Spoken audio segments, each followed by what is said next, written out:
আসসালামু আলাইকুম। যত অজানা তথ্য আছে সেটা বিন মিশালের কাছে পাবেন। আপনার যদি পাসপোর্টে মেয়াদ না থাকে তো ইকামা হয় না, এটা তো সবাই জানেন। কিন্তু একটা বিকল্প রাস্তা আছে, সেটা কি কখনো জেনেছেন? তামদিদ সালাহিয়া করে একটা শব্দ আছে, এটা সম্পর্কে অবগত আছেন তো?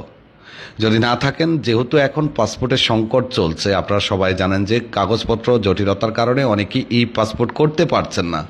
একটা ভয় কাজ করছে, শঙ্কা কাজ করছে, আমি ইকামা করতে পারবো কিনা। দেখেন, প্রত্যেকটা সমস্যার সমাধান কিন্তু আছে। তো ধরুন এখন আপনার কোনো কারণে পাসপোর্টে মেয়াদ নেই, তাই তো?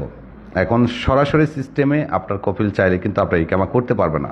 2016-17 সাল থেকে সৌদি সরকার পাসপোর্ট মালুমাত বাধ্যতামূলক করেছে। অবশ্যই নতুন পাসপোর্টের মেয়াদ আবশিরে শো করতে হবে।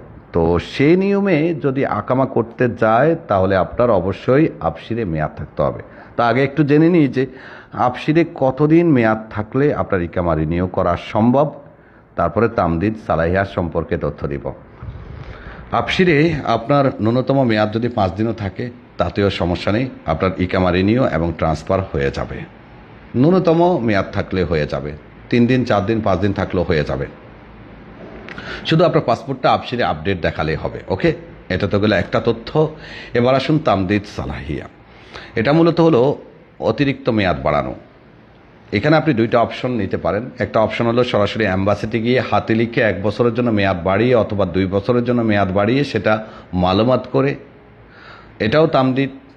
আরেকটা হলো যদি এটাও আপনার পক্ষে সম্ভব না হয়, ইমার্জেন্সি ইকামা করার জন্য আপনার কফিলকে বলুন যে তামদিদ সালাহিয়া করে দিতে। তামদিদ সালাহিয়া এটা হলো জাওয়াজাত তাদের নিজ ক্ষমতায় আপনার আবশিরে যে ডেটটা লেখা থাকে, যেটা এক্সপায়ার হয়ে গেছে, সেটা 3 দিন অথবা 4 দিন, সর্বোচ্চ 10 দিন, কারো কারো এর থেকে বেশিও দেয়, মেয়াদ বাড়িয়ে দেয় যাতে কর্মীর ইকামাটা করতে পারে।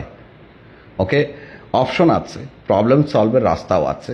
যদি আপনার পাসপোর্ট পেতে সমস্যা হয়, দেরি হয়, তাহলে অ্যাম্বাসিতে যান, তাদেরকে বলেন যে স্যার এমার্জেন্সি আমাকে 1 বছর অথবা 2 বছরের মেয়াদ বাড়িয়ে দেন। এটা একটা রাস্তা, হাতে লিখে 1 বছর অথবা 2 বছর মেয়াদ বাড়িয়ে সেটা মালুমাত করে নেবেন। নাম্বার 2, সেটাও যদি সম্ভব না হয় তাহলে যেটা করবেন, কপিলকে বলবেন যে তুমি জাওয়াজাত সিস্টেম থেকে আমার তামদিদ সালাইয়া করে নাও। কপিল সেটা করে আপনার ইকামা করে দিতে পারবে। ধন্যবাদ সবাইকে, ভালো থাকবেন। ভিডিও ভালো লাগলে শেয়ার করবেন। আল্লাহ হাফেজ।